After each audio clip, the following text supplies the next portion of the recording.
जय जगन्नाथ। दर्शक बंधु, जीवन चलापथरे एकुटिया चली चली जदि केबे चाहूँगी सांगरे साथीटे दरकार तेबे निश्चिंत किछि समय नियंतु।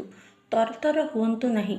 समय नहीं परखी करी एमिति गोटे साथीर हाथ धरतु जी कि कौनसी भी समस्या बेले कौनसी भी विपद बेले कौनसी भी परिस्थिति रे आपण को अधा बाटर छाड़ी बाट भांगी चली जीवनी। प्रत्येक दुख कष्ट समय प्रत्येक विपद समय से आगुआ ठिया हब आपण को प्रोटेक्शन दब। किंतु जदि से भली साथीटे मिलूनी सारा जीवन एकुटिया संकल्पबद्ध होइकी बाट चलिबा बरं बेटर एवं महान। किंतु एमिति गोटे लोकर हाथ निसंगता को दूरेबा पई धरंतुनी जी कि टिके कष्ट आपण को छाड़ी अधा बाटर चली ना कौन कहते यहाँ भाविबार कथा।